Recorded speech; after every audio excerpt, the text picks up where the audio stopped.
I am attacked. I need something to hold on to. Here we go again. I can't do this anymore. I'm leaving. I'm leaving this K-pop life. Hey everyone! So today I'm here with my friend Vivi. Say hi, Vivi. Hi. Hi. And we have been, well, we are doing the second part of a tiny little, well, I guess it's meant to become a bigger series, but currently it's a 2-part series where we review this book. It's called Falling in Love in Korea. The basic idea is we want to start a series where we review this kind of like K-pop themed romance novel type of book.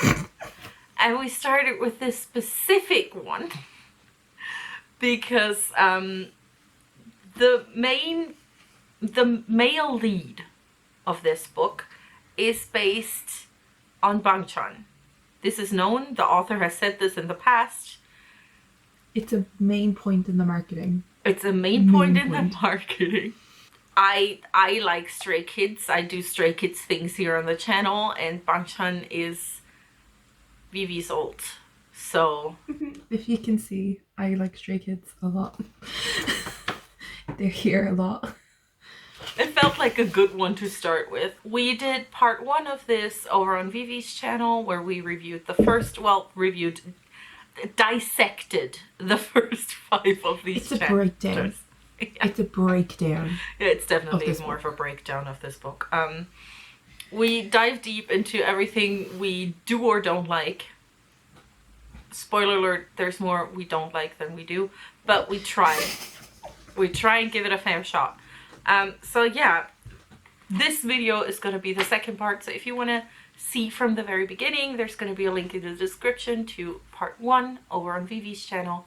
And this is going to be part 2. We left off after the first date. Oh. Our main character, Zara, has decided she's in love with Bangchan, I mean AJ. And we start chapter 6. It's called You're a Star. Ugh. I love it. Sorry, already the beginning of this chapter already. Like, apparently she talked to Chase about AJ all night. Mm-hmm. And then just, like, literally the third sentence is, I never knew just how right love songs were up until now. And I already hate everything. Like, I already hate everything. My drink went up my nose. She tries to get Jace out of bed. He's not inclined. Then she's like, oh my gosh. If I knew a man made you this happy, I would have kidnapped a bunch back in LA and started your own bachelorette show. And then, I kid you not, she says, AJ is not just any man. It's just not any man, which doesn't make any sense grammatically. He's different. When I tell you, there's a number of points in this book where I throw the book. I physically threw the book across the room. That line was one of them. I literally wrote beside it, "Kill me." And then she then goes on to say, so she goes, AJ is just say it's wrong. It's wrong. Just not any man, he's different. Then Jace goes, pretty sure he's still the same like the rest of us. She goes, yeah, anatomically. His heart though, that's different. I just also the fact that, like, Jace is flip-flopping again, because in the, like, he called AJ his dream guy again at the end of the last chapter, and now he's like, oh, he's just like the rest of it. Make up your damn mind, Jace. Is he your alter, isn't he? Make up your mind. Yeah, like, they bicker about her needing to get ready, and then AJ calls. This is important for the future. AJ calls. It says it's an unknown number. Unknown, not suppressed. This is something we need to keep in mind for the future. I need to remember this. Because it is important. But yeah, it's AJ. He asks her if she's busy. His sister is here, and because, you know, AJ has a sister, which is totally not anything like Bangchan, that he has a sister. Sorry. She came from Australia to see his show. He then says, would it be weird if she comes along with us? I swear, this isn't like some sort of meet the family scheme, which was the second time I wrote down that they have been on one date. In this chapter. I cannot stress. Same. You also... I literally wrote, one date, get a grip. That's where I wrote that. The first time you pointed out that they were on one date, I just wrote, you were on one date. This time I wrote, one period date, period. Zara decides that she wants to set up Jace with AJ's sister. Oh, please do not. Please. Oh, don't get me started on that whole relationship. and AJ and Jace agree. Then my next least favorite thing about Jace starts, which is Jace starting to call Zara bitch all the time. And I'm sorry, but you are not feminine enough, by feminine I mean female, enough to use that word when talking to a woman. Thank you. That's that.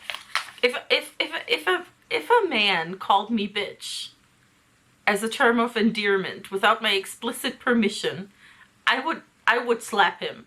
Yes, so would I. Just FYI. We got this, Lena. But yeah, then on the next page we have this lovely exchange. I can't say it. And we both literally wrote the exact same thing here. The exact same thing. Can I just say? Do you want me to read it, Lena? Yes, please. He goes, bitch, are you okay? She goes, I'm more than okay.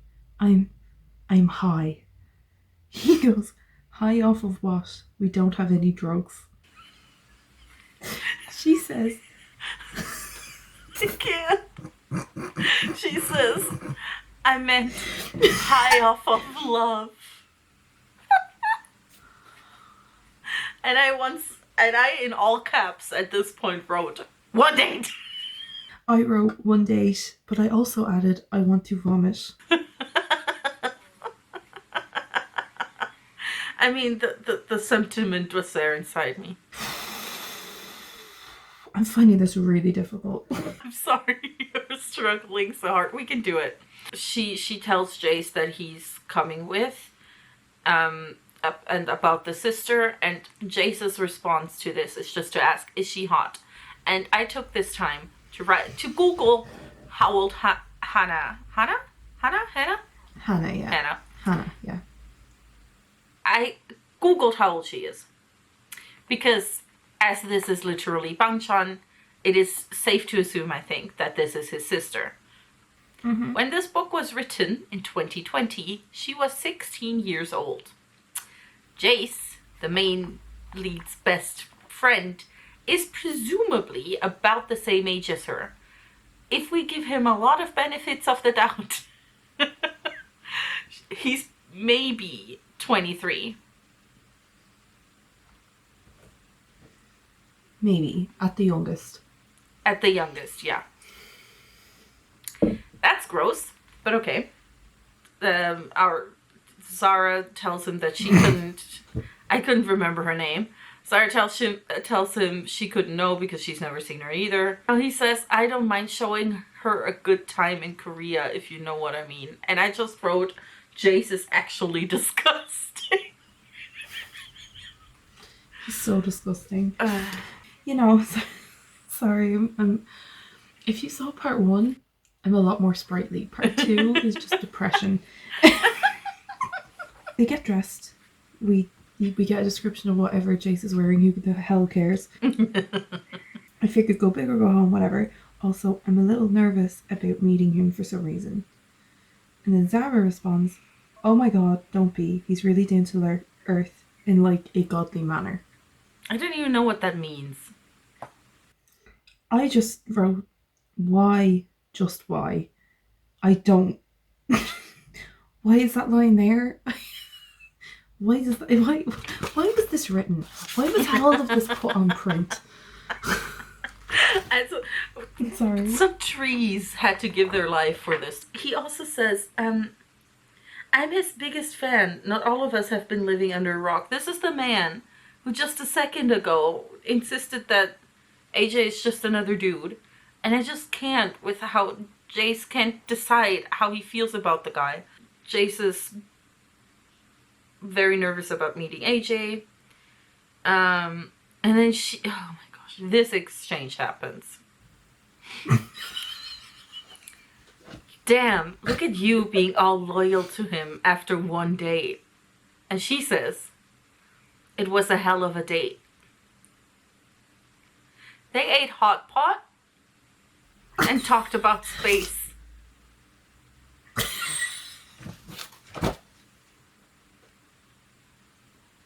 How is this the best date ever? I don't understand. Maybe am I failing to see something here? Is this the best date ever? I didn't realize.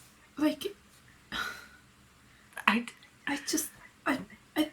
I didn't realize the earth-shattering nature of going to eat hot pot in an Uber, having hot pot while talking, and then going back home and giving the dude a kiss on the cheek. But Lena, to be fair, it's a magical Uber that just appears. True. Because apparently Ubers in Korea appear out of nowhere. I just want to make note that on that line, it was a hell of a date. I have written, it wasn't really. That pretty much sums it up. It wasn't really. I just wrote, was it? In my notes. I just want to put this into context, alright? Because we mentioned it in part 1, alright? Literally, they sat down to have hot pot and they asked each other what their names were. Like, it wasn't this, like, earth-shattering. And they literally asked each other, what's your name? They had some very basic, like small talk and stuff. Like, it's not that special. I don't understand. But we're meant to believe that it was amazing, so... It was an incredible date. She's saying it was an incredible date, so we better believe it. AJ arrives. Oh, gosh. And then she says, like she sees him. She sees him, and she says, I see him standing outside the car, just looking perfect as usual. To which I wrote down, I'm gonna stop mentioning every time AJ does something that an idol trying to date shouldn't be doing. Standing outside your car waiting for someone without a mask on. And then I also wrote, also she's seen him twice. Perfect as usual. Seen him twice. I cannot. Then they also see Hannah, sorry, AJ's sister. That one was actually on accident. And I just want to point out how, like, the book, Jace is written like a stereotypical gay bestie. That's why it's okay, quote unquote, that he calls Zara bitch and stuff like that. Like, that's why we're meant to believe that this is okay. However, he helps her with her makeup, and he lays out her clothes and all this stuff. And he's written like a stereotypical gay bestie. However, every time we actually see him engaging in anything vaguely romantic or flirty, it's with a woman. The first time it happens is in chapter 1 with a woman. The second time it happens is here with a woman. And, like, I guess we have him fanboying over AJ, but he doesn't actually ever do that. He says he loves AJ, but he doesn't act like it. So I just find it very interesting that we're trying to, like, have this dude be, like, super queer, but then it's not actually expressed in anything. I know, it's weird. I don't understand. It's like she wanted him to be gay. Yeah. But then decided, oh no, wait, he's not gay because I can't have a gay character in this. But he has to have the traits of a gay. I don't know. It's like she's trying to, like, get brownie points for having queer representation without actually doing any of the things that make him actually gay. Yeah. Like he's supposed to be or bisexual. bi. Actually, he's meant to be bi, but he doesn't. Like, he acts like a gay bestie, but he only seems to actually be interested in women. And I know, like, I'm bi. Hi. That was weird. But I'm bi, right? And it's like, it's not like I'm saying you have to be equally interested in men and women if you're bi, because that's not how it works. However,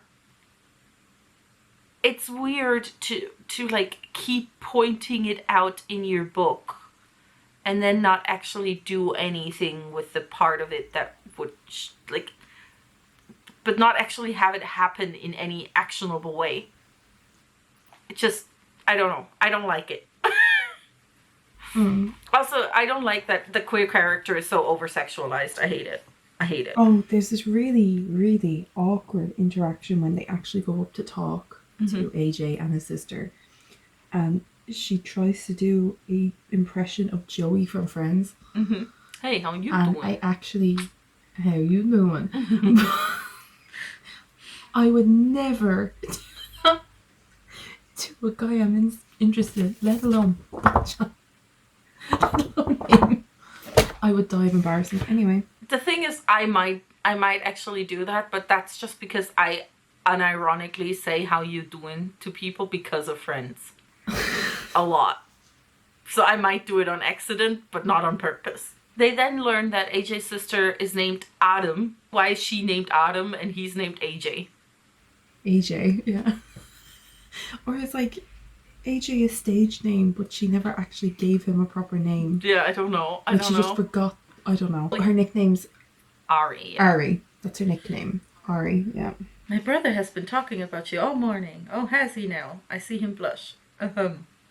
Jay's cause.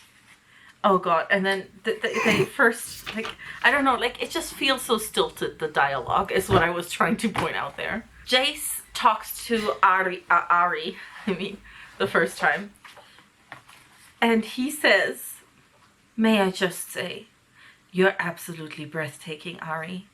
He acts like a knight in shining armor by bowing and kissing her hand.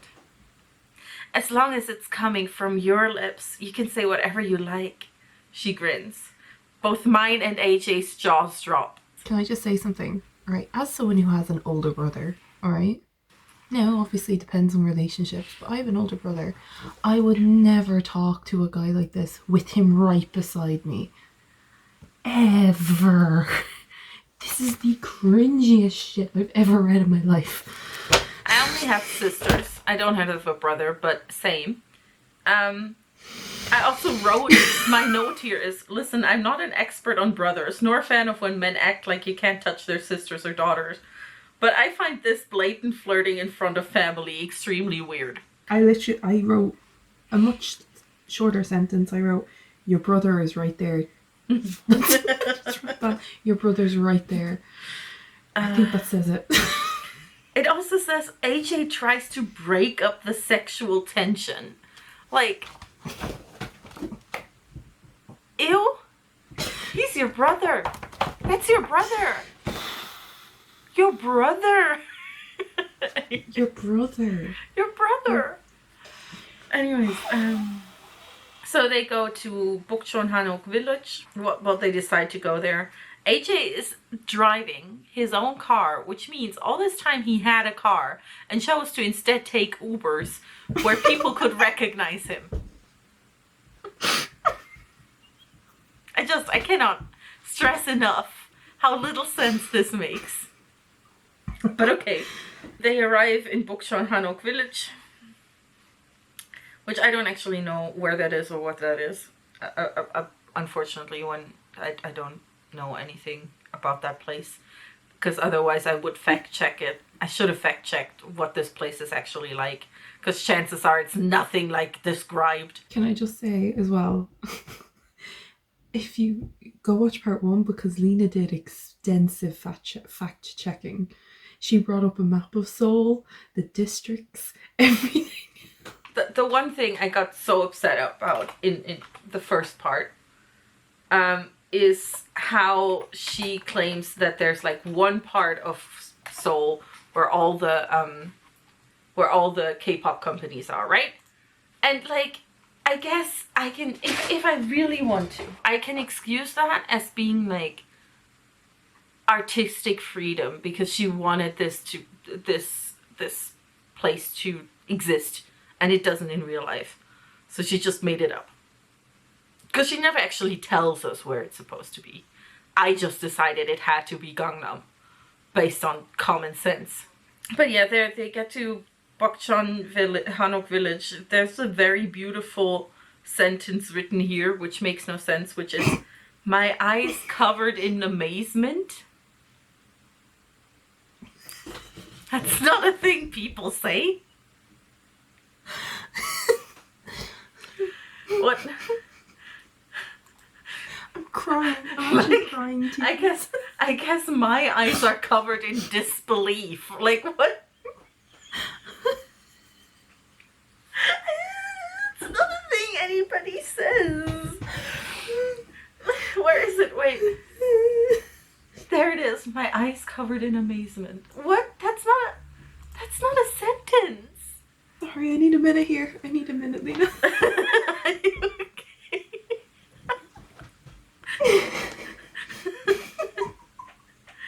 That's one of the funniest things I've ever read. Sorry.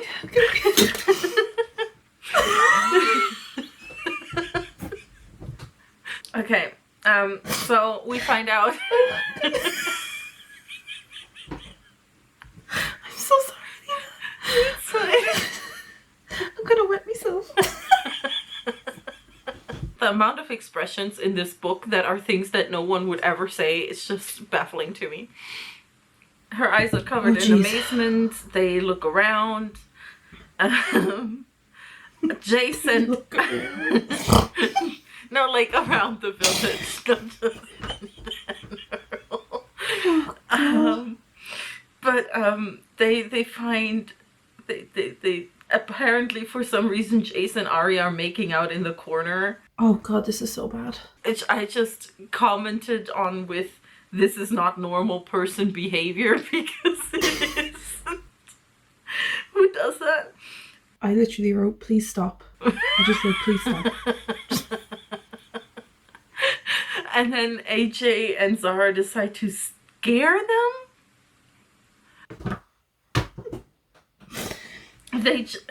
We swiftly jump out and scream, And their startling eyes were the covered couple. in fear. Their eyes were covered in Surprise.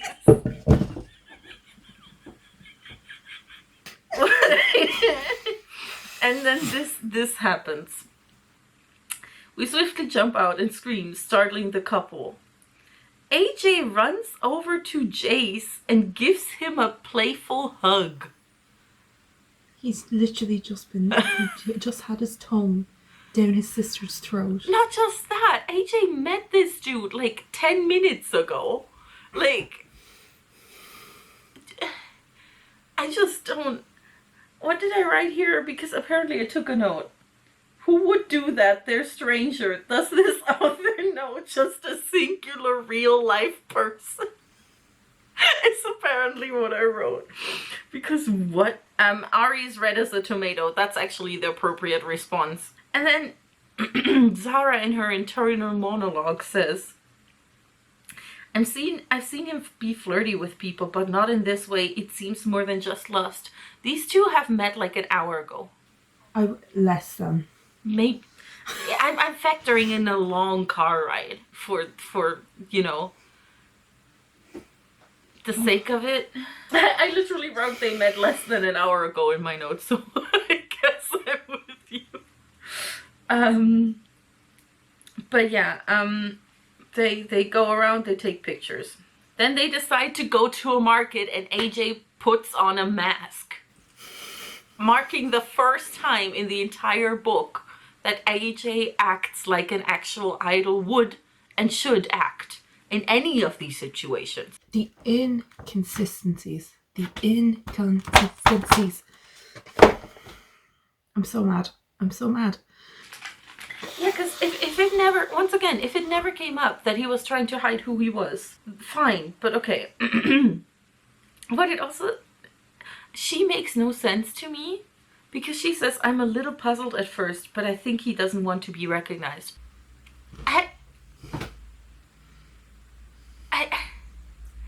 I guess in this imaginary world without COVID, right?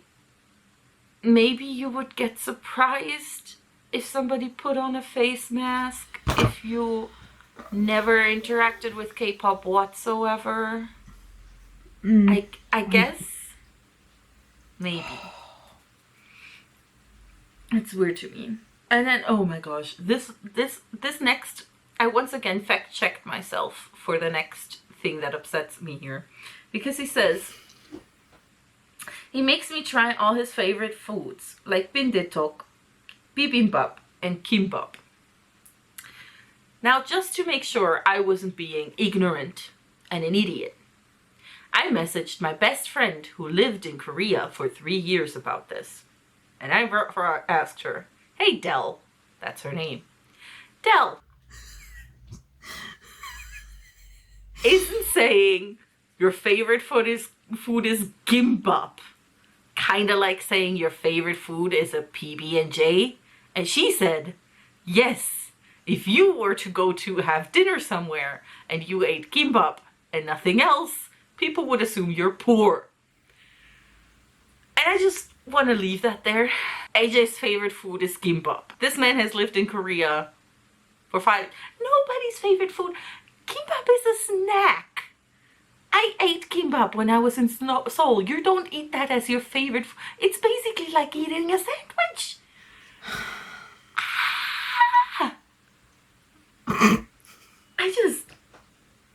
His favorite food is kimbap. I don't know what to say, people. I don't know what to... Literally, if you've watched Extraordinary Attorney or Young-woo, everybody constantly makes fun of the fact that all she will ever eat is kimbap. And then here in this book, it says that his favorite food is kimbap, and I'm gonna die. Even though I'm pretty sure his favorite food is ramen. But anyway, we'll digress. Anyway. I mean, yeah, Bangchan's favorite food. Let's for the sake of this, let's say AJ is a different person, which he isn't. But if he were, kimbap still is not a very. That's not a. No. AJ's hand feeding Jason and Ari at times as if they're children. I was just about to bring this up. Why is he hand feeding Jason and Ari at times as if they're children? Like why? I don't know. Like why? I also wrote weird thing to do to someone you've just met, just saying. Like, he just met Jace. Why is he doing this? Okay, this next bit, alright, is a classic example of the author telling us but not showing us. Mm-hmm. I paused for a moment to admire him. Alright, so this is Zara talking about AJ. Pause for a moment to admire him. He's so incredibly loving and affectionate. The whole time he was trying to make all of us laugh, even if it meant that he made a fool out of himself.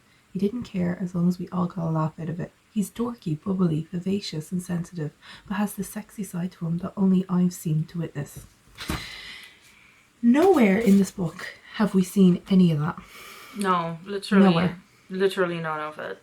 I think the closest we've gotten is him always getting her cars. I'm reaching. I'm trying to find anything close to any of that.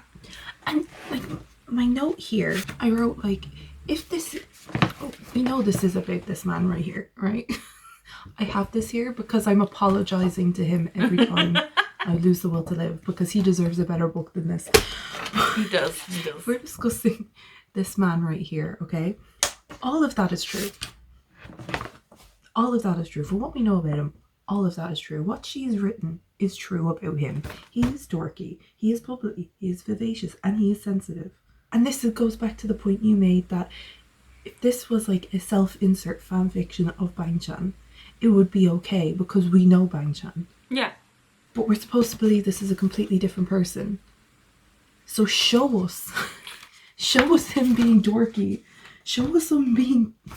I think that's also, like, that goes back to the worst part of this is the romance.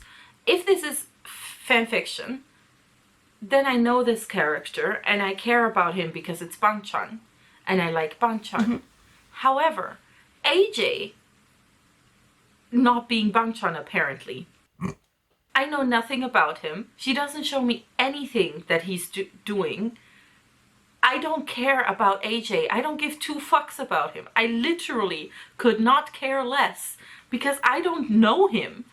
And she's apparently head over heels in love with this guy. And I'm supposed to want them to stay together. Why the hell would I care? I know nothing. I just... Literally. Also, I love how she's saying that he has a sexy side that only she's seemed to see because he's an idol. Fat fucking chance that you're the only one who's ever seen that he's sexy. Just saying. Especially if this is Bangchan.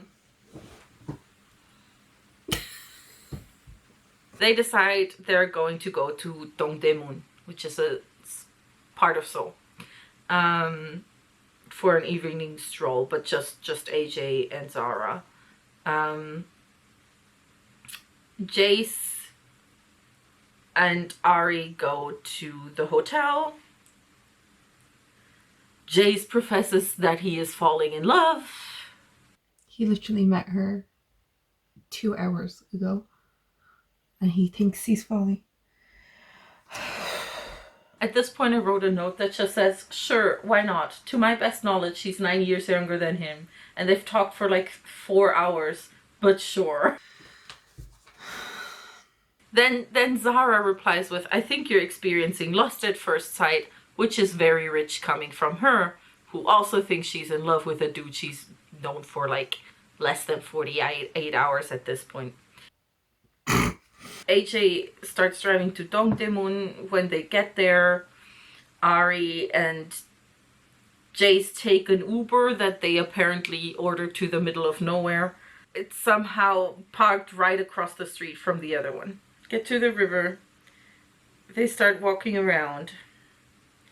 AJ takes off his mask.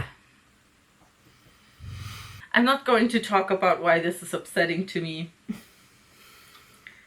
My note just says he shouldn't be doing that, goddammit. At this point, she says, I'm really glad you decided to help me yesterday, and this is how I highlighted the word yesterday. Wait, I'm going to show it to you first. Do you see how I highlighted it in all the colors? Yes. Just because I needed to drive home that even she is pointing out how they met yesterday. Yesterday. She reiterates it. Only 3 lines down. Because AJ says, you know, yesterday I said I liked you the moment I saw you. Remember that? So literally, she's reiterating yesterday. They've literally known each other for 48 hours. No, it was less than 48 hours. They met in like the afternoon yesterday. And now it's night on the day after. It's less than 48 hours. Now we get how Felix's name is Lee. This is the only mention of him for the rest of the book. He appeared in the chapter where they met, and this is the only mention of him. Just saying. Shall we do a dramatic reading of all the way to the K-pop Prince line? I'll take AJ. You take her. I'm gonna give him a German accent again because once again I can't do Australian. You wanna know the truth?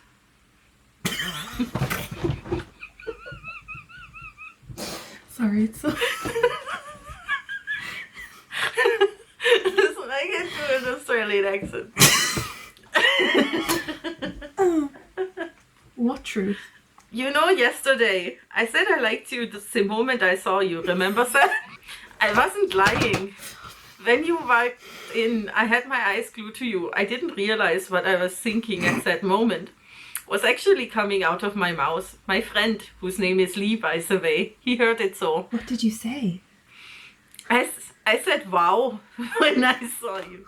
Lee was surprised because he knows no one catches my attention like that. So he dragged me to you. I was really nervous. I don't know if you caught that. Him, a K-pop prince, nervous to talk to me? Kill me. Just kill me. Just kill me. Just kill me. Just kill me.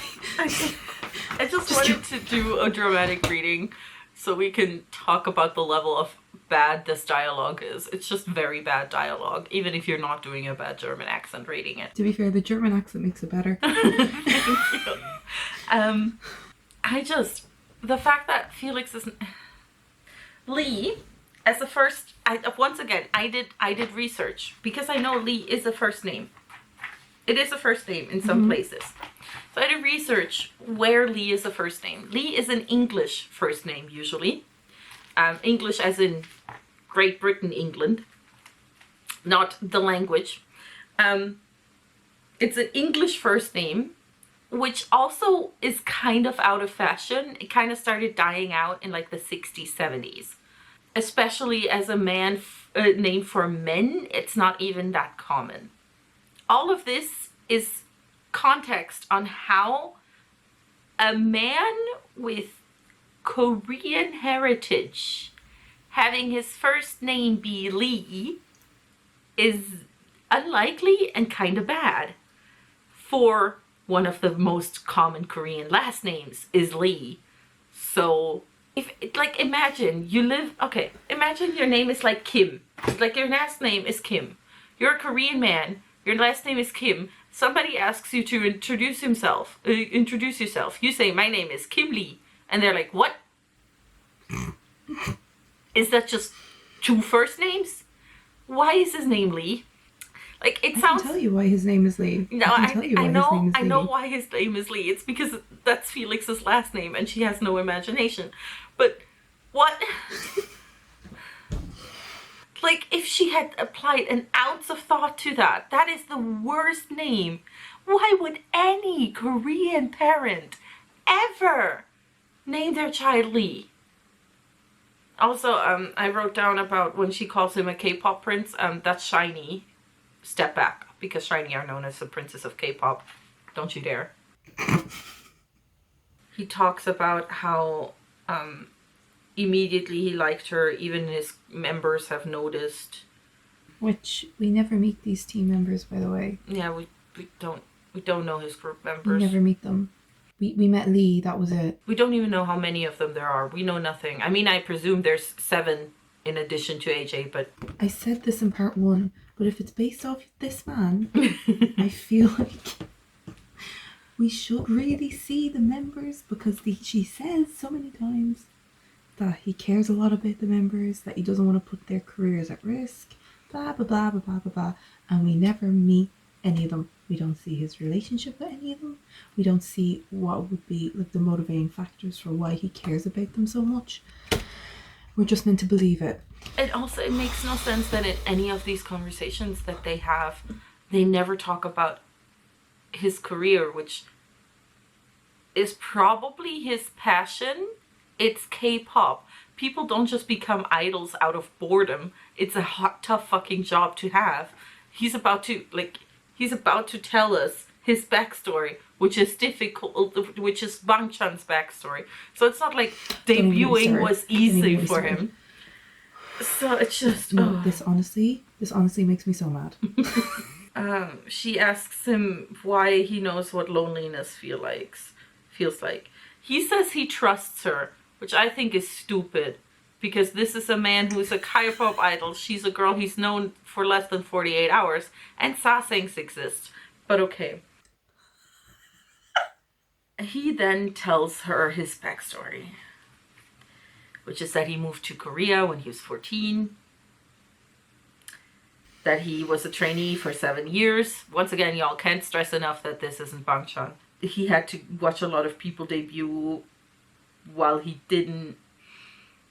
He says for the first time that he can't go out with girls. She doesn't say anything about this, like, oh, should we maybe be more careful? Oh, is this an issue? Oh, could this put your career at risk? Should I take note of anything? Should I maybe not have told somebody immediately that I had a date with you? Should I maybe not tell anybody else? You know, none of that comes to her mind. Anyways, he was alone a lot. I was a trainee for 7 years, which is such a long time, and it was not easy. He's Bang Chan, y'all. What really pissed me off was, like, I suffered from depression and anxiety and didn't tell us all.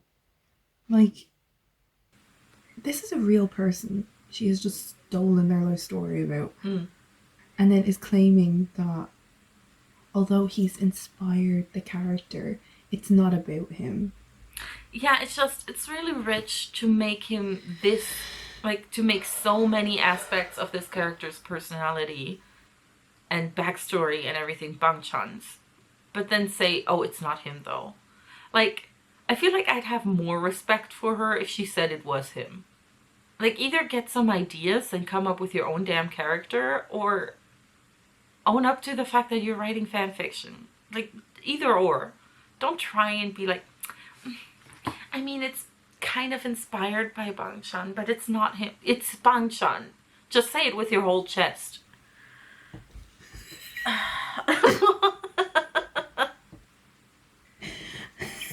It's true. It upsets me. She tells him that he's incredible. He's like, I don't know if the sacrifices were worth it. He says he wanted this very badly. She still hasn't taken any time to ask him anything about what it's actually like or what he's doing. He literally says it's his dream. He has amazing team members. Like, why does she never ask him about any of it? Can I just say something as well? He goes on to say, I have amazing team members who honestly saved my life. I would die for them. He's literally, some of this actual paragraph, he has literally said, Bang Chan has said, verbatim. Oh, great. So we're not just stealing his characterization, we're stealing his words. To the credit of the relationship development, I guess they're having an actual heart-to-heart. So I'm gonna give them that much. She's telling him like that he needs to let people who care about him be there for him and stuff like that. Like, that's nice. That's like actual relationship development, I guess. And then he calls her a star, and she says, well, you're a superstar. Yes, pun intended. And he laughs about this really loudly. I mean, both of them do. And it's barely even a joke. And I cannot. And then they feel really... Oh my gosh, this next bit. I'm gonna read it word for word because it's so stupid. I love the night sky. It says something...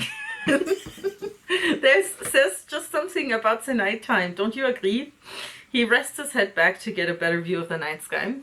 Yeah, I've always been nocturnal for as long as I could remember. I don't know what it is. There's this comfort during the night that I don't feel during the daytime. It's relaxing. I feel like we are most vulnerable at night and the most creative. He props himself back up, turning to face me. Wow, I don't think I've met someone before who takes words right out of my mouth. She hasn't said anything that original.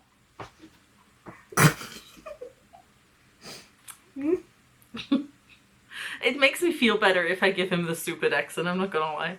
Also, maybe I misread it. Maybe he's not meant to be Australian, but Austrian. Who knows? I feel like... hold on, this is the rest of it. I feel like you and I are very similar.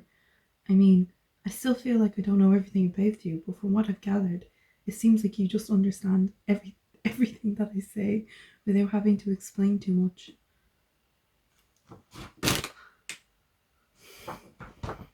What? Oh, this is the note I wrote about that. I've had meetings longer than this relationship. This is actually killing me.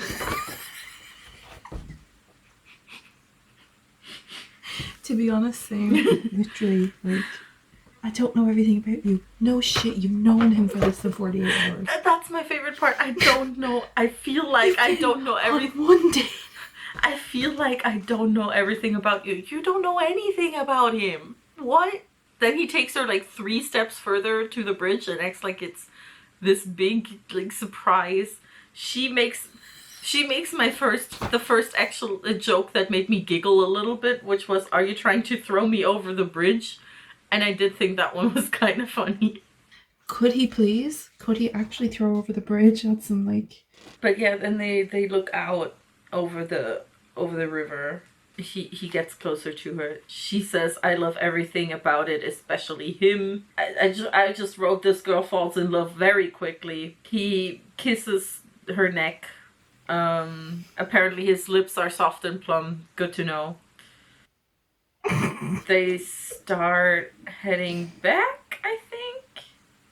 Yes. She says... Because Jace calls. She says we're still... And says, bitch, where are you guys? Yeah, right. She says we're still at Dongdaemun, which is annoying to me because Dongdaemun is a city district. If anything, they are in Dongdaemun. Just saying. AJ brings her back to the hotel. He actually puts his mask back on. I do not understand what the point of this is, because it's not like he had it on at any point. At this point, why bother? So yeah, he brings her back to the hotel and they agree to meet again with his sister and Jace. Apparently he wants to kiss her, but then he doesn't because his sister is there, but then Ari kisses Jace, so what's the point? And the last sentence of the chapter is, if I already feel this deeply about him, what am I going to do when I have to leave in a few days? And I just said, I'm gonna puke. I can't do it anymore. I can't do it anymore. How's there 3 chapters left? Okay. This one's called Come My Way. Isn't that the song she listened to? Yes. Also, yes. The thing you were giggling about. Yes, I that's know. I'm a 12-year-old. No, that too, but I at that moment I wasn't thinking about it that way yet. So, can I just say something? We literally start with Jace waking her up because she was crying in her sleep. Who cries in their sleep? Anyway. I did it once in my life. I cried in my sleep. Because my dream was very upsetting, yeah. Aww. It happened once, but I feel like I don't know. She does a lot of heavy emoting in her sleep because there's more of it later. So it's not likely for it to happen this much. Oh, I forgot about that. Yeah. It was so weird. Anyway. So basically she was dreaming about, that she has to leave him and she's sad about it. She says she doesn't want to feel this. She likens his AJ's experience as an idol to her experience with her restrictive culture. Well, not restrictive, more like the collectivist culture is what she calls it. Mm-hmm. And the way it restricts her. Which I actually don't mind that comparison. Oh no, I wrote it. Too much. This one is green. It's actually really cool. I made it green. I think that is actually a cool comparison. I just sound dead inside because I feel it, but that is actually a nice one. And now all of a sudden she's now becoming concerned with the fact, because Jace literally has to spell it out for her, that K-pop stars aren't really allowed to date for a couple of years after debuting. And I just want to point out that this is the second time someone has mentioned this to her. I'm going to keep noting how many times people mention this to her, because it happens a lot and she always acts like she's never heard of. If we had continued to ignore this part of idol culture, then it'd have been part of the universe, but with all the acknowledgements of this, it just makes AJ unbelievably reckless, is what I wrote. Literally. Also, we have Jace now saying another sexual thing. He always has to bring it there. Talking about... She poses the question, how much do I mean to him? Because he's sneaking out all the time. Oh, no, even better. She says, how can I mean this much to him? To which I wrote, I wonder the same thing. But yeah. Then Jace goes, do you have a bedazzled coochie or something? He seems to be ready to risk it all. I hate Jace. Yeah, me so too. Much. I'm so over him. So much. But then he entertains the thought that she could maybe have sex with him. To which she replies with, ew, stop being gross. To which I wrote, yes, because the mere idea of 2 consenting adults that are allegedly in love having sex is disgusting. Once again, not at all slut-shamey. She also calls him being, mentioning, he keeps making, innuendos. And she says, don't even finish that nasty sentence of yours. So I wrote, casual sex is totally fine, but any mention literally makes the female lead recoil. Not slut-shamey at all, what do you mean? Because I'm just so sick. I'm so sick of this narrative. It's so annoying. And even though I too am annoyed with how like everything that Jace does and says is about sex, I actually like this bit that he's about to say. You like this guy and he likes you back. You know how rare this shit is. If it gets to that point, just give it a chance. He doesn't seem the type that would break your heart. Which I actually think is decent advice from Jace about the relationship she may have to sex for the first time in this book. Though he does ruin it later on. He does. He does. He goes, yes, bitch, do him. That's what I've been trying to tell you. You're basically living every fan's wet dream right now. Yeah, and then she said, he's right, I am living every fan's fantasy, which is another thing of like her being really into him being so famous, and I don't like it. Also, he mentions how he doesn't think AJ will break her heart. She then says, wow, you're awfully confident, which is fucking funny because she's been talking like he's a literal soulmate. But now it's weird that somebody is like acting like he's the best thing since sliced bread with confidence. Right. They spent the day sightseeing. She buys a dress to wear out on the night because they're gonna go clubbing. She notices that AJ hasn't texted her all day and it's like, oh, this is weird. Which, can I just point out, this whole thing of like AJ not texting her is the author's attempt at foreshadowing. It's a fail, but it's an attempt. I just want to point that out. I also just want to point that out that is yet another mention of her maybe having AJ's phone number. Keep that in mind. Don't even get me started on that. That's so annoying. We'll get there. She describes her outfit in too much detail, but this is my immortal, I guess. Then they go to the club. She makes sure to call her sweat glands her marrow-cring glands, so we don't forget that she's doing medicine.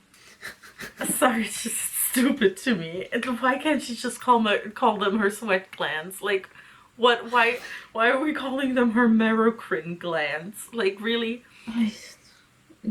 They get to the club, and this is where apparently AJ is being awkward around her.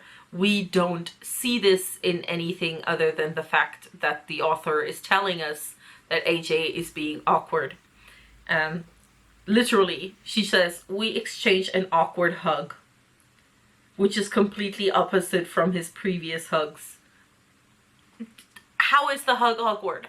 Why is the hug awkward? Can we please, show me, don't tell me, just once.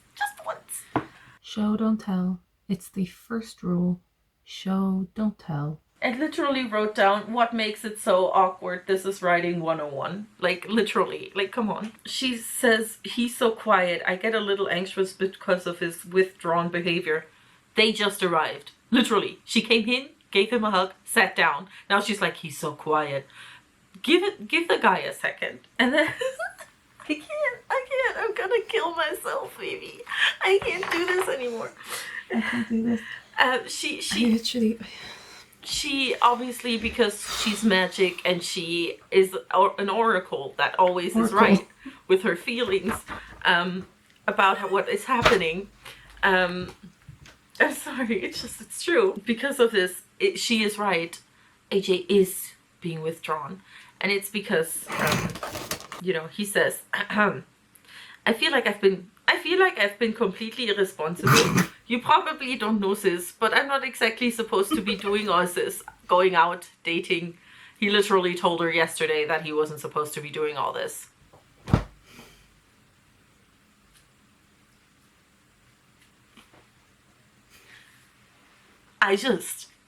Why doesn't she know this? Why is he like, oh, you probably don't. He literally, I'm going insane, baby. I'm going insane. I know. That was me reading it. Now I've just lost the will. I've just lost the will to even.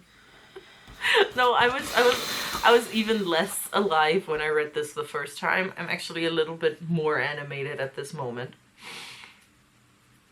He talks about how he feels bad for his members. She's just like, oh, I wish I had the right words to say. Your group members love you. At no point does she... This annoyed me, this whole bit. Like, I think your group members are looking out for you because they love you. Maybe you should let them.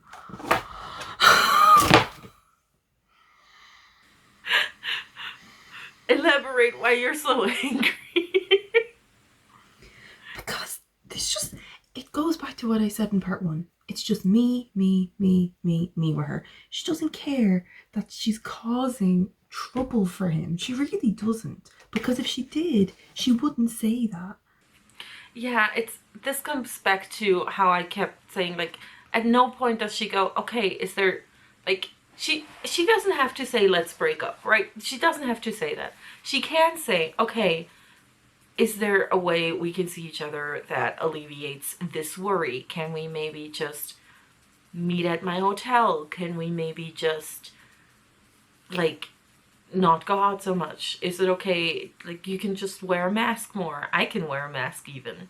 I can sneak out more. We can not take Ubers and instead use your car. You know, shit. Should I be more careful? You know, and anything doesn't even cross her mind. She's like, at least you get to be happy. You are happy, right? Yeah. And he goes, I am. But then she goes, then just indulge in it. There's literally no care about what she could be doing to him. I'm leaving in a few days. Like... Anyways, it's upsetting to me. Yeah, I can't do it. I can't do it. I can't. Hey, they break up soon. It's gonna be better. I know they do. Spoiler. Spoiler, everybody. I mean, this is a full spoiler video, let's be real. She apparently, Ari apparently frolics over to the bar, which is once again not a sentence. Frolics over to the bar. What? Okay. How do you frolic to a bar? Anyway, sorry.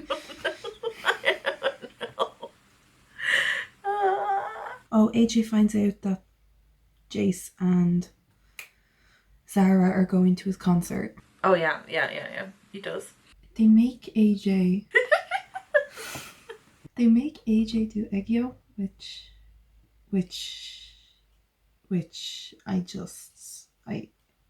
this whole interaction is, I literally just wrote no in all caps.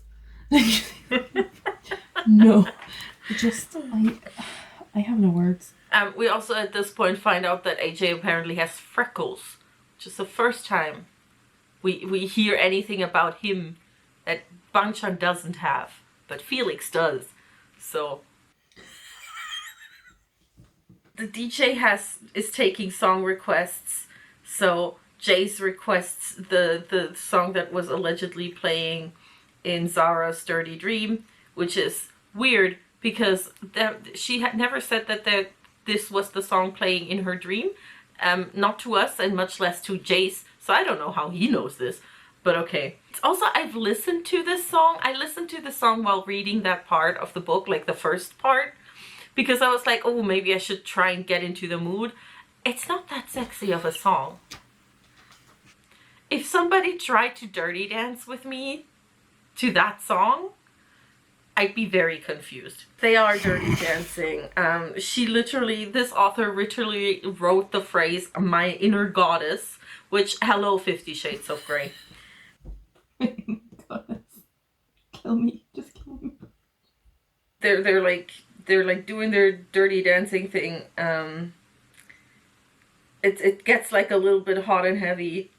And then as a literal sign from God, I suppose, a man at the bar, literally, like what? A man at the bar. To be fair, every time they've tried to kiss, something has happened. Yeah. To stop it. So maybe it is a sign from God. Because okay, we haven't mentioned this, but there's like a lot of religious subtext in this book of her believing God is angry at her because she's lying to her parents. So it isn't that hard to believe that this is meant to be a religious, like a sign from God within the context of the book. So yeah, as a literal sign from God, a dude at the bar starts having a heart attack. I kid you not, this is coming out of nowhere. And Zara goes and gives him CPR. Because we have to be reminded that she is studying medicine. I think this is literally the reason. There's no other reason. Like, why? And maybe to make her seem badass and amazing in AJ's eyes, I'm guessing.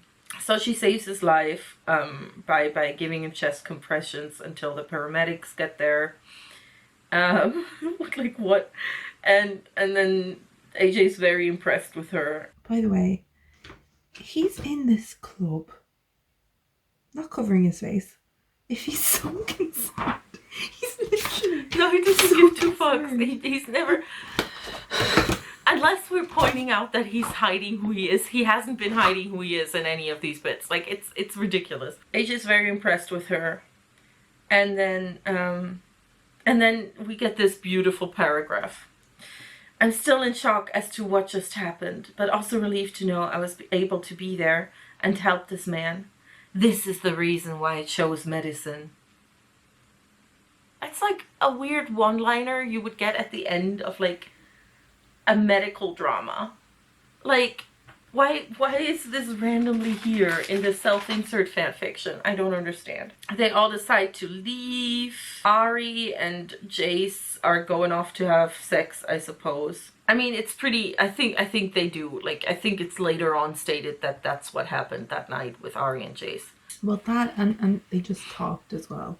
They talked and then they... I think. Yeah, I think. Then AJ and Zara also go to their hotel room. Oh, and Jace makes sure to mention that if she needs any love gloves. That freaking phrase. It's disgusting. It's not disgusting, but it's stupid.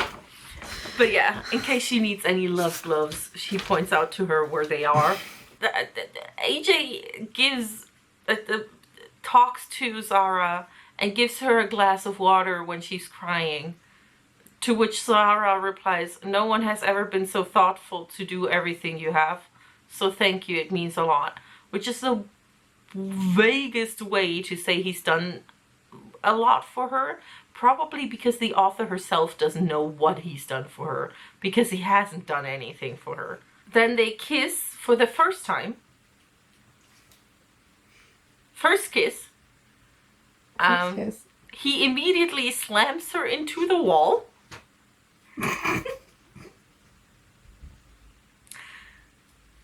0 to 100 real fast.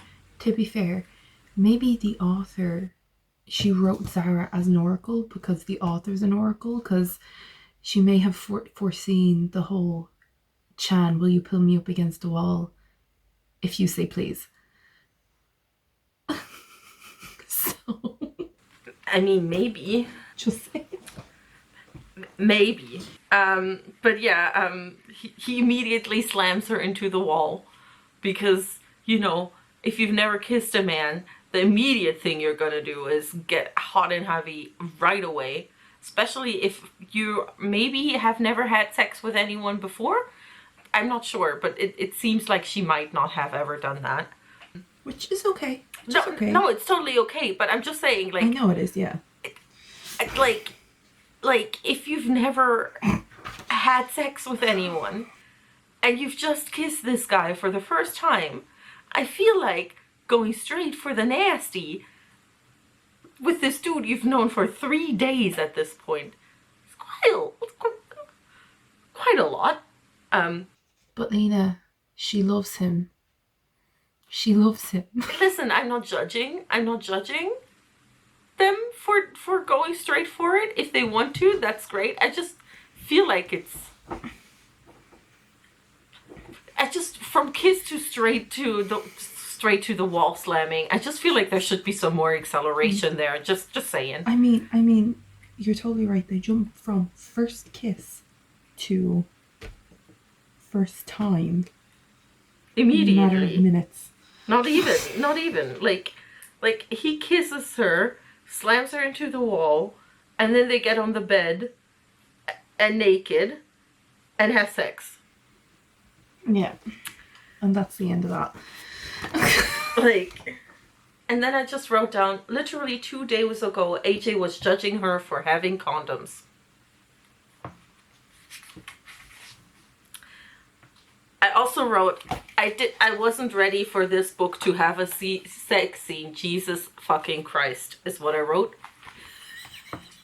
Because I wasn't. Oh, God. The next chapter. The title of the next chapter is Broken Heart Syndrome, which is a bit of a spoiler in and of itself. This is because we need conflict, because there's been no conflict at all so far. So we need some conflict. So yeah, chapter 8 is where she hits the fan. Finally, at least something's happening. Something's happening. Oh, this is where I get really mad over something so stupid. Oh no, that's great, because thus far I'm the only one who's gotten mad over stupid things. It starts with the word thud, and then I wake up to the sound of the door closing, which I feel like it could have just started with I wake up to the sound of the door closing, and the thud was just kind of clunky and weird. I look to my left and AJ is gone, which is a bit of a dick move of him. It's not really good, yeah. Without telling him anything, and here it is.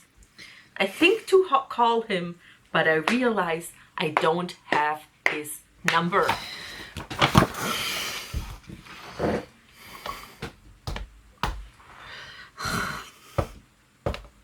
He called you. He would be in your recents. He would be in your recents. You have a section of your phone in your like call app that says recents. He is there.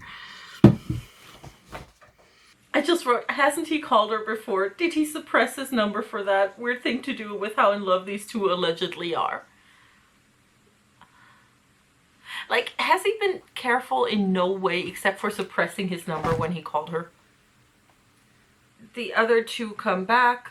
She pretends that everything is fine and displays, and I quote, a very deceptive smile, which you can just say is a fake smile. Zara tells Ari how AJ left his jacket there. Ari decides that Zara should give it back to him, but they're gonna make it a surprise, so Ari's gonna say she will bring it to AJ. Can I just say something? Something? All right. This is this man's sister. She, out of anybody, should know that, she's literally been here as he's been dating her.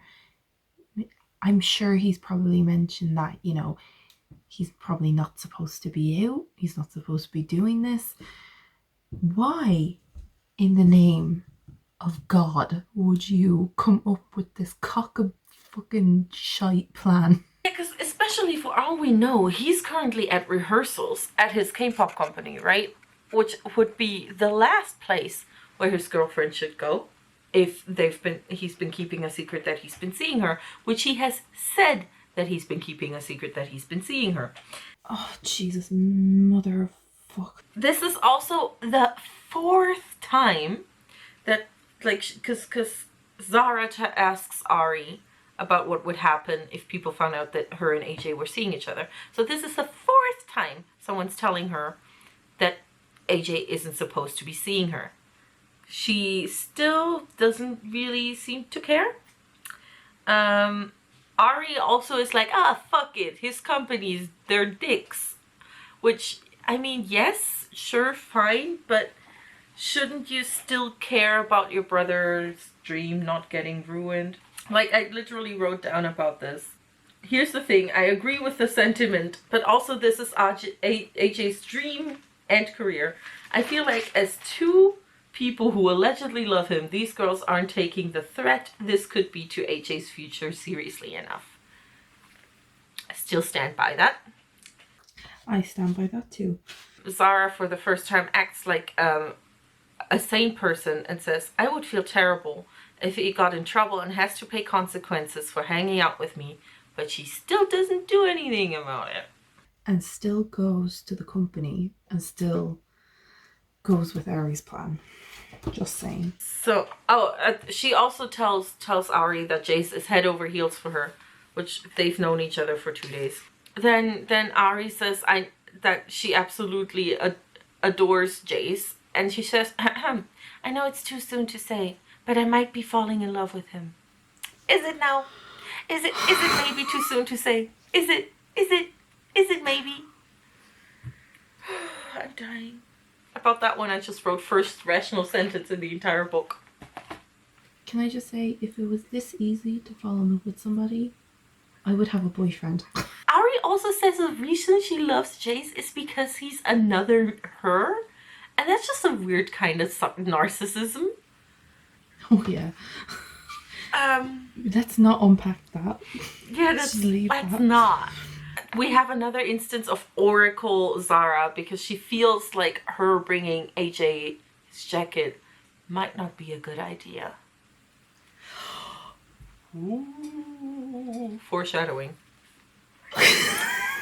She once again reiterates this because she is now outside the building. We don't technically know which building, but from context clues, since we know he's working today, it's probably JYP. I mean, his Kpop company. It's totally not JYP.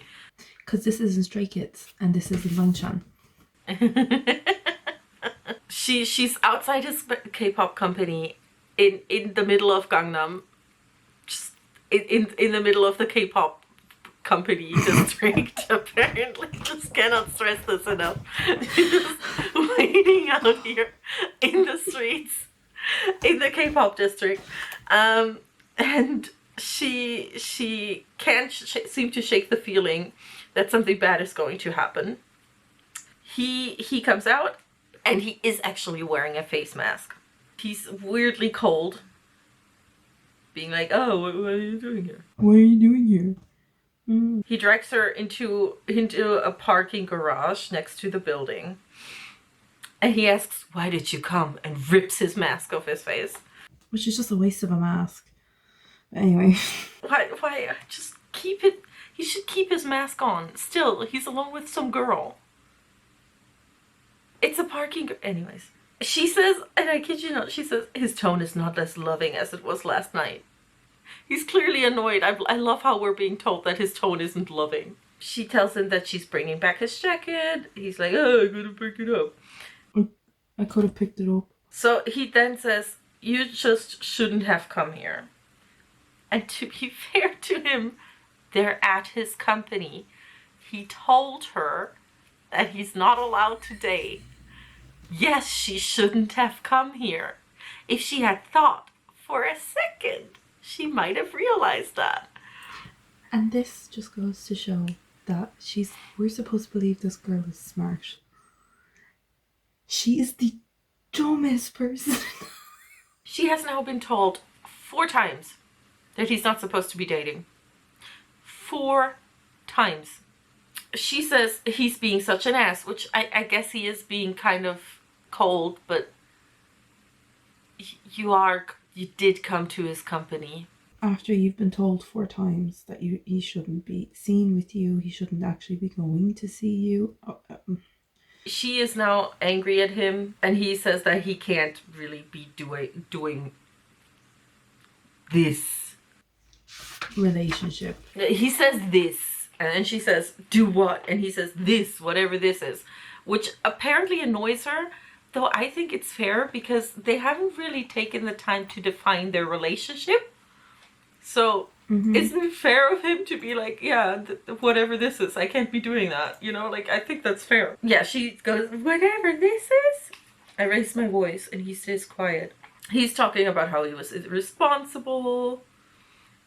Basically, they're having a whole big fight. He says, this was incredibly irresponsible of me. So she says, oh, you mean seeing me, huh? Is that what you tiptoed your way out this morning? He has told her twice now that he shouldn't be seen. And why is she getting so upset about it? Like, she has never been told? I just don't understand. I love this. Hold on. So this is right after this. He goes, yeah, to that. Then she goes, you know, AJ, I may have asked you out in the first place, but you could have easily said no. Which... I have to give it to her. Yeah, I mean, that's fair. That's fair. But, like... But he's also been clear in, like, every single one of their dates except the first that he shouldn't be going out with her. And her response to this hasn't been, oh, okay, is there anything we can do to make this safer? as I've said multiple times now, her response every single time has been, nah, just do it anyways. Why would he think that she has the capacity to be understanding of his situation in the slightest? That's what I'm saying. Like, she kind of makes a point there, but he has made it clear to her. Yeah. This situation is not good. Anyway, I'm at a loss. He brings up that she's leaving soon. She's like, I wasn't expecting you to be such a damn ass. I'm not being an ass, I'm being realistic. I can't betray my group, my fans. I have so much on the line. Besides, your life is in LA, mine is here. I took some notes here. He is being a dick, but you're also disregarding the very real life altering consequences this could have for him. Oh, my dude, your group's fine with it, and your same fans shouldn't care. However, you're right about having a lot on the line, and also this relationship not having much of a future. Because, really, I don't understand why she's so upset that he's bringing up the fact that she lives in LA, he lives in Seoul. Neither of them really are in the position to move anytime soon. Exactly. Like, she literally replies, like, sarcastically, no, really, that thought didn't occur to me at all. And I'm like, if this occurred to you, then why is your immediate thought to get angry instead of, like, even trying to find a solution? Or being like, I see your concern, however, here's what I think. Like, why is she immediately getting so pissed at him? I know. I mean, she does go on to say, because he goes on to say, she's incredibly distraught to hear this, all right? Coming out of his mouth. And then she goes, no, really, the thought didn't occur to me at all. What happened from last night till now? It's like you're a completely different person. He goes, reality hit me. I wasn't supposed to stay overnight. Even at the bar, I stayed back and helped you with that man because I had to lie about where I was going. I couldn't risk being recognised. And this is where I'm kind of like, yeah. The next part I get to. The reality hit you after we slept together. I get it. You just thought, oh, this girl is leaving soon. Might as well get a quick fling out of it. And that's where I'm kind of like... I did write for that, to be fair to her, this is how it looks. I will give her that much. However, he's like, yeah, I know, I shouldn't have, like she's like, you asked me to see me again. And he's like, I know it was stupid. But then he says, I didn't lie about how I felt. Which to me gives me very much, he's trying to end this relationship because it can't have a future. But he's trying to end it on a good note. At least that's what I'm getting here. He wants to, like, it seems like he's like, we can't keep doing this, but I do care about you. To me, he's not saying anything to, like, hurt her. I don't get none of this reads to me, and he's trying to hurt her. I do get what you're saying. I understand why she's hurt. Yes. But it's not his intention. But he's very much so sending the signal of like, yo, these circumstances are fucked, we shouldn't be doing this, but I do care about you. To which she then turns around and very much so does deliberately try to hurt him by going, tell it to someone who cares. And to think that I was falling in love with you, what a fucking fool I am. And then she runs away. I have to admit, after this exchange, even though the timing for this whole conversation is very bad, I'm still on AJ's side because I'm like, yeah, I mean, he didn't say a word of a lie there. No, he didn't. I wrote, at this point, it's time for a rant. He shared his concerns before. At no point has she tried to do anything to actually help. No, should we meet in less public places? No, should I not tell anyone? Nothing. He's made sure to express dating not being allowed twice to her before this, and she's never taken it seriously. Of course he thinks the only solution is breaking up with her at this point. Because yes, we have 18 pages left in this mistake of a book. I'm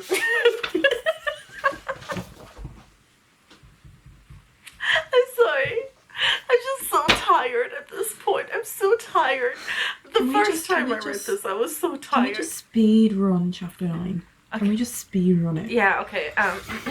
They don't, to be fair, I think once again I have like very few notes on it either way. There's a concert. It's basically 2 days have passed. She hasn't talked. No, wait, this is the beginning. At the beginning, she's just like, oh, how can a person change like that so quickly? I was so stupid to trust someone I just met, which yes. I should have, okay, no, but I should have picked up on all the signs.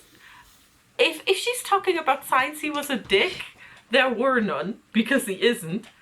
If she's talking about signs that he shouldn't be dating, there weren't signs. He explicitly told you. There weren't signs. You were explicitly told. It was spelled out for you. You stupid girl. Her mom calls her. They have a quick chat. She's like, Mom, I've been hurt. Then Jace is like, hey, what's wrong? She decides not to tell him what happened. For some ungodly reason. Officially because she doesn't want to ruin things between him and Ari. Like they're never gonna find out. They realize it's Christmas in a couple of days. Then we have a time jump. It's been 2 days since then. It's the day of the concert. She's annoyed that he never even called her. Jace is starting to get suspicious because he hasn't called in 2 days and they haven't spoken. Oh yeah, Jace keeps like hyping how she's gonna see AJ over and over. It's like all he's thinking about is AJ. It's kind of weird almost. He also is like, he can't even have an hour to see you. Realistically, if he's about to have a concert, yeah, he would be very busy. But yeah, he's very, very, very suspicious. He gets like angry at Zara for like just being like, oh yeah, no, I just haven't had a chance to see him. It's fine. I guess he's an oracle too. And then he's like, if there's anything on your mind, better never hide it from me. Which is weirdly controlling in my opinion. But okay. Oh, I have another rant. I have another rant brewing. There's one more rant to be had. Because first of all, this concert is at Olympic Hall, which do you know where the Olympic Hall is? No. Right next to the JYP building.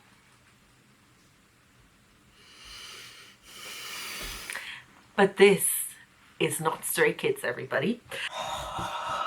They're at an Olympic Hall where the concert is, and there is the following sentence. There are crowds of really young people, especially girls, giggling their way inside the venue. And this just pissed me off because first of all, I've been to a lot of K-pop concerts. Most K-pop fans I've ever seen at K-pop concerts are in their early 20s to mid-20s, is what I would say from looking at them. Yeah, I agree. This extremely reductive way. Who is the target audience for this book, if not K-pop stans? It's gotta be stans, right?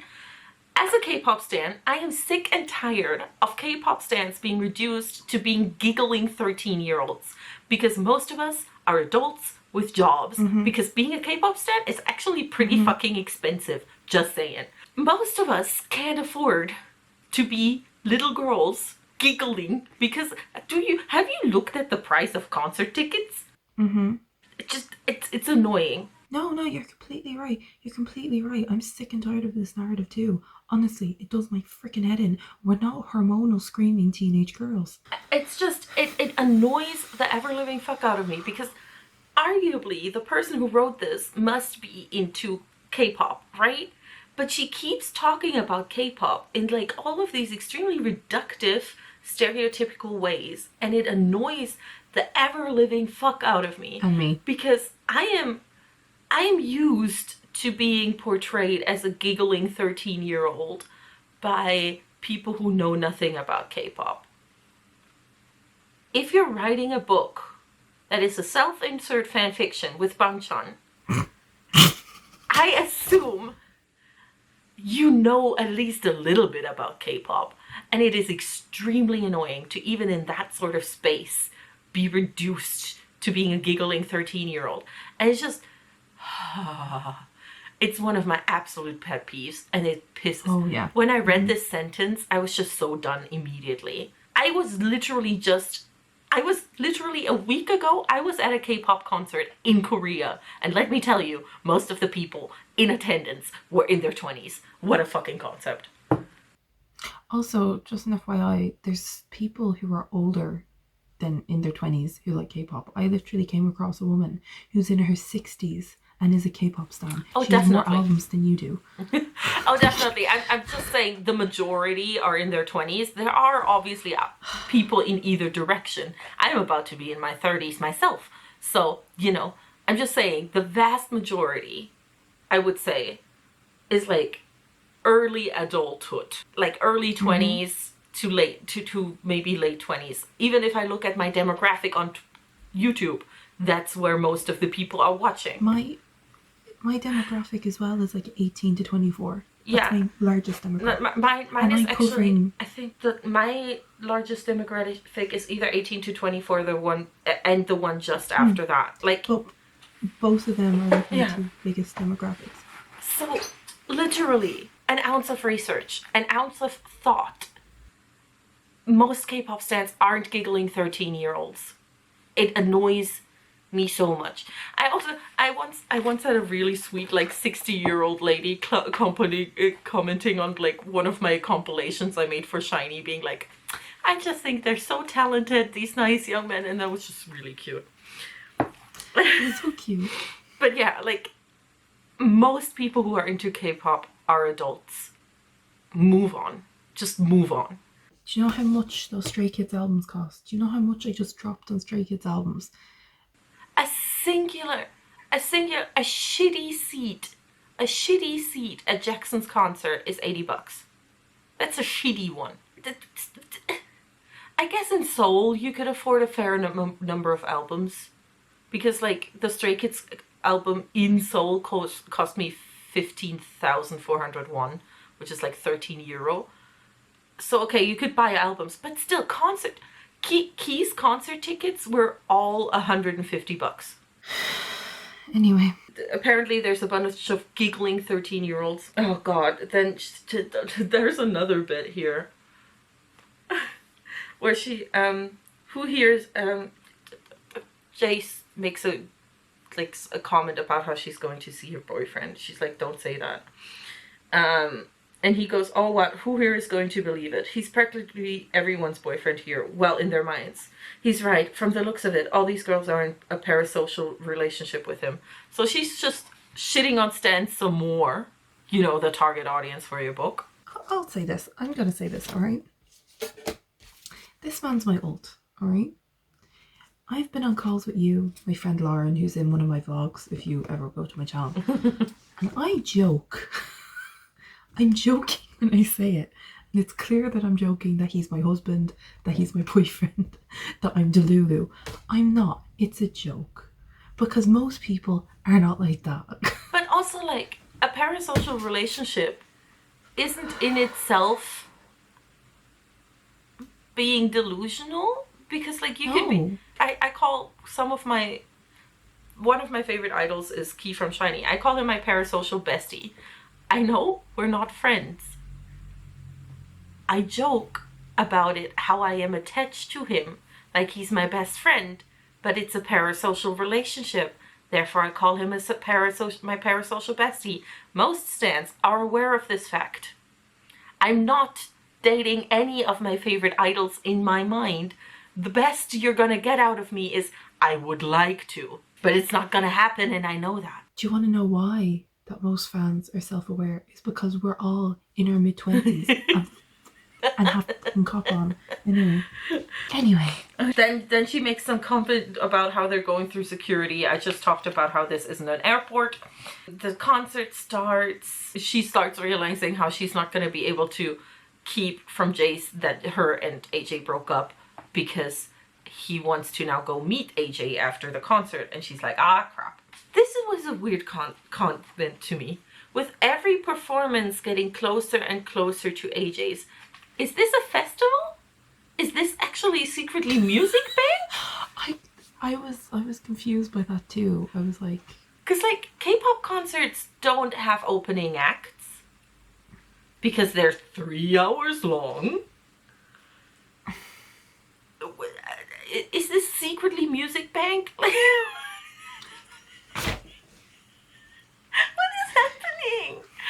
Okay. Some Inkigayo performances. They're like, the lack of understanding this author has of the way the K-pop industry works is quite frankly baffling to me. The Nawas finally show up. They are, for some reason, speaking to their audience in English. We are in Seoul, South Korea, and they're speaking in English to their audience. Make that make sense. She finally understands why AJ doesn't want to lose what he has after seeing him perform, proving that she never bothered to look into his life as an idol at all, because if she had done that, she might have understood why he didn't want to lose this before. Especially also, she's like, oh, he has members that he needs to care about. And I'm like, wild fucking concept. Literally said this to you so many times. Like, literally, this is what I highlighted. Before, I didn't understand where he was coming from, but I do now. I get why he feels irresponsible. It's not just his career that he's putting in jeopardy, but also theirs. Being here and seeing him perform puts everything into perspective through his eyes. He would be losing all of this just by one careless act. Of course, it doesn't make it this any less painful, especially seeing him right now, so close to me, but also so far from my grasp. Just looking up like one concert once might have,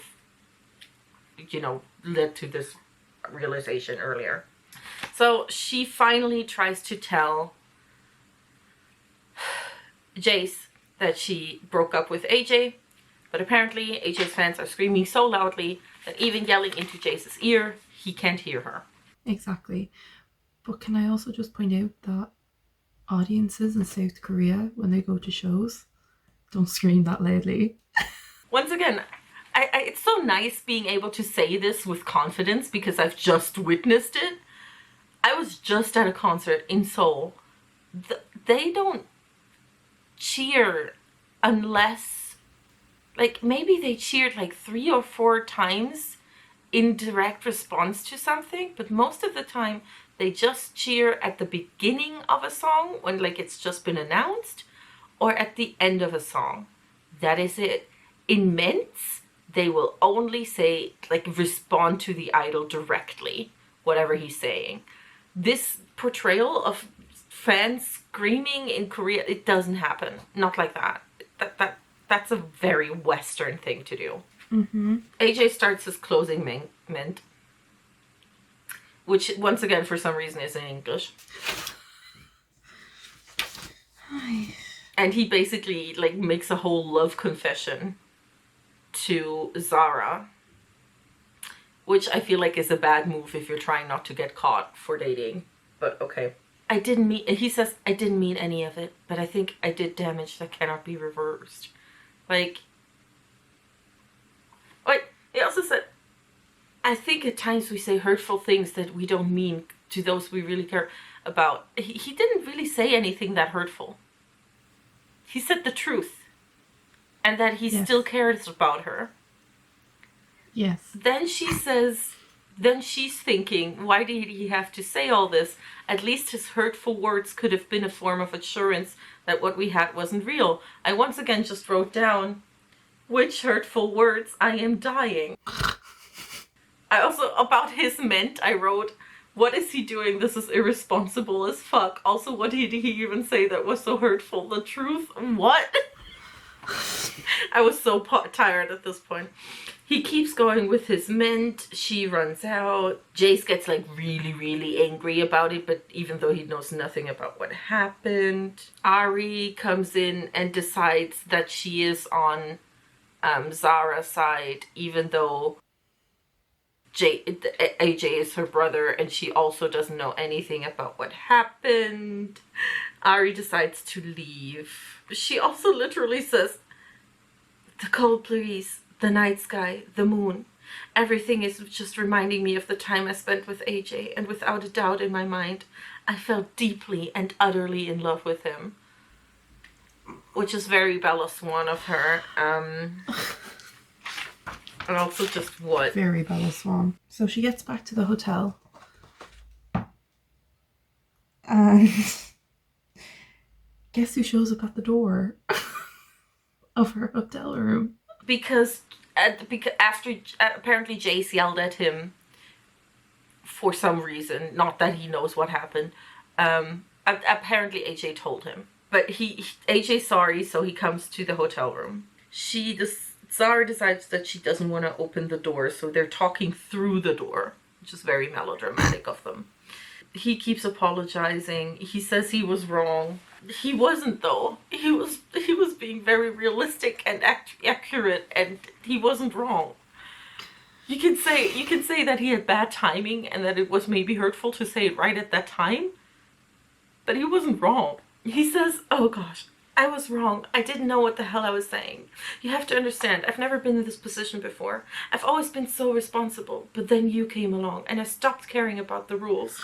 Zara, I don't think you realize how happy you have made me in the past few days. It's like, I didn't care if I got in trouble. I didn't care about anything else. I just got lost in this happiness I've never felt before. After that night, I guess it hit me that I would do anything for you. I freaked out and I was scared." They were dating for 3 days. Can we also just discuss, he just poured his heart out to her, and this is what she says: "I hear you, AJ." She also says, "I wish you had said this earlier. You shouldn't have to change who you are for me." He's not saying that he's going to do that. I mean, you were right. I live in LA, you live here, yes. Also, our lives are completely different. I could never be a part of your life, and you could never be a part of mine. We don't fit. And then he's like, "Oh, we're perfect together." It's honestly, it's like, it makes no sense. AJ, you were finally making sense. You stopped making sense. Pull yourself together. They yada yada yada for a while, and then he tells her, he confesses. Oh yeah, but she also says we've only known each other for a week, and I'm like, yeah. And he's like, "You don't mean any of this." She doesn't mean that they live far apart. What are you saying, AJ? Get yourself good together, sir. Yeah, so they yada yada yada for a while, and then he goes, "Don't say this, please. I know that's not how you feel. It doesn't matter how I feel. It matters to me. I love you, Zara." And at that point, I threw the book across the room. In utter cringe and rage and just frustration. Then they both slide down the door dramatically and cry with both their backs at the door for a while, and then he walks away. And then this is what my thoughts were at the end of this chapter, reading it the first time. Okay, but like, what's AJ's end goal? Idols don't get time off. Zara is in med school. They make up, kiss once, and then see each other again in like a year? My dude, how good was... I wrote, "My dude, how good was that one time for weekend trips to Seoul? Is he gonna pay for it all without the company catching on?"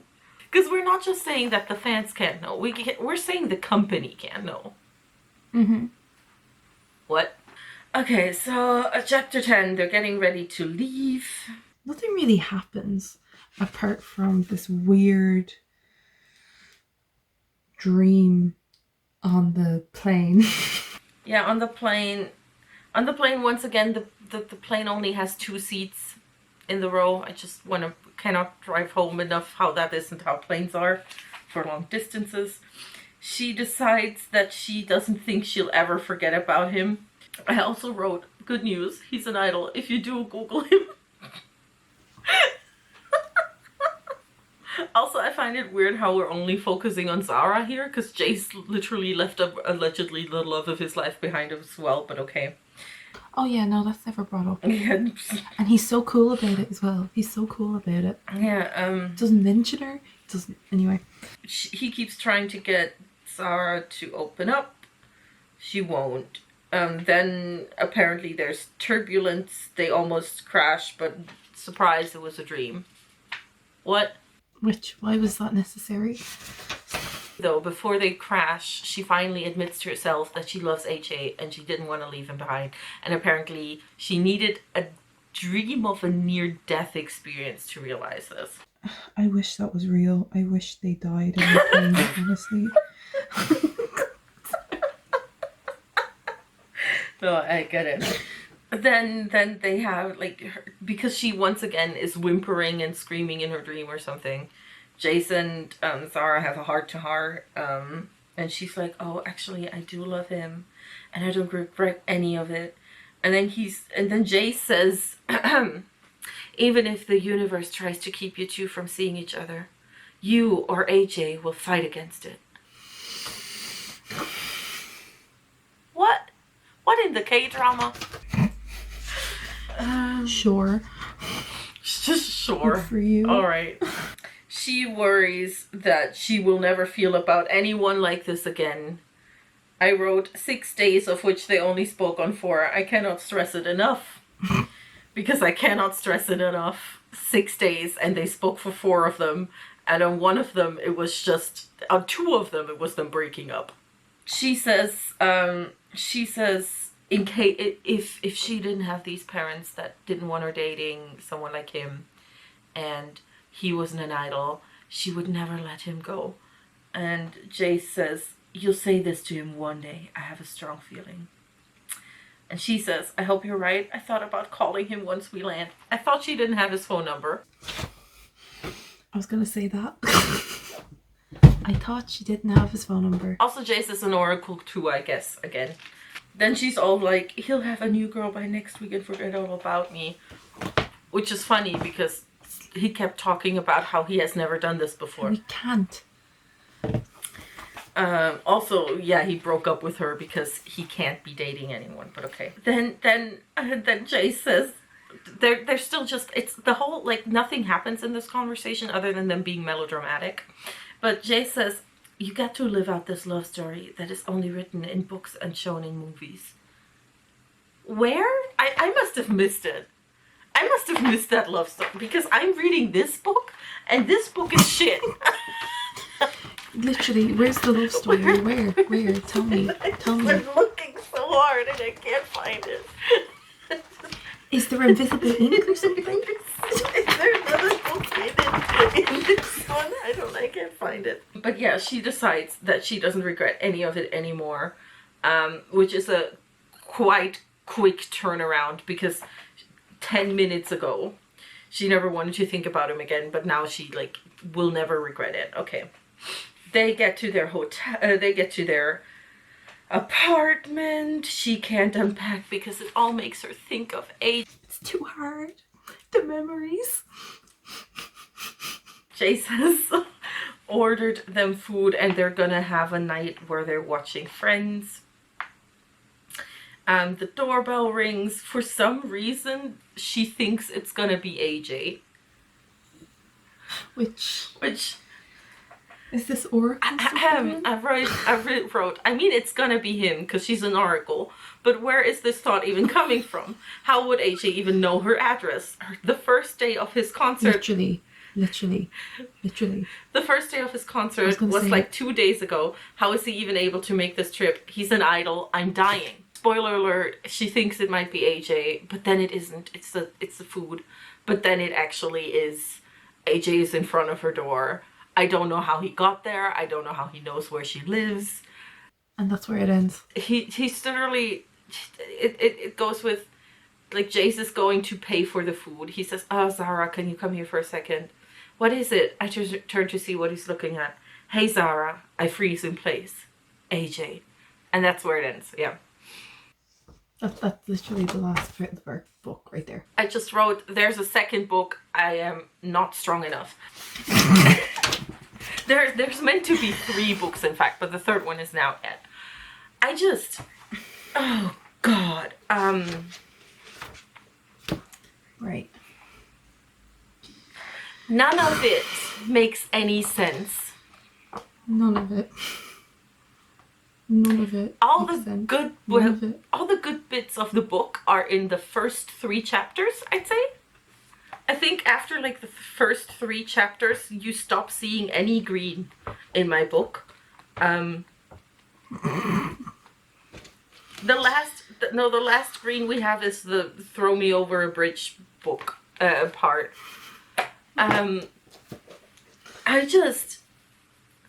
All of the good bits are in the beginning where we're exploring her as a character. The romance is written beyond shittily. none of the characters have a motivation, quite frankly, I feel like. That's my main problem. We don't have any motivation. The characters are not flushed out. There's no kind of thought into how to get from point A to point B. There's no point A. It's just point B. She keeps telling us how people feel for no reason, or how people are, without showing us any of this in action.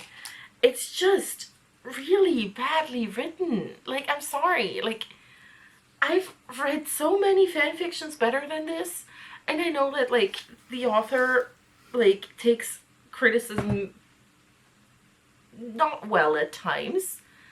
And I'm sorry, girl. I wanted to like your book. Same. I wanted to too. But it's just that you didn't take any time to make any of it happen. It just bam, bam, bam. Everything happens for no reason. People don't change their minds on a dime like she does in that last chapter about how she feels about that relationship with AJ. I know. People don't work this way. Also, please, please, please research soul and like idol culture and how concerts work and just any of it. And for fuck's sake, stop writing like you hate K-pop. If you like K-pop, write like you like K-pop. If you write your book for people who like K-pop, write your book for people who like K-pop. If you write your book for people who hate K-pop, write it like that. But make up your mind. Choose one. Please, just please, choose a lane and stick to it. Like, to be fair, it even says in the back of the book that it's her first book. But the thing is, I've read some first novels that were really freaking good. I have to say, to her editor, because she did have an editor, Sarah Lamb, this is shocking editing. Shocking. The amount of tense mistakes I didn't even point out. I could have edited this book better than it was edited if I didn't even think about the content. If it was just about grammar and stuff. Like, get an actual editor and get... If the people... Maybe the people around her are just very yes people-y. Get some people who will tell you when what you're writing isn't good, because you might need some people that will just clearly tell you that a chapter's shit. Is this book self-published? Yes. That's the mistake. It should have gone... That's why it's as bad as it is, because if this was sent to a publishing office, it would never have been published. Also, I just want to say something here. I'm going to read something here. This book is a work of fiction. Any references to historical events, real people, or real locales are used fictitiously.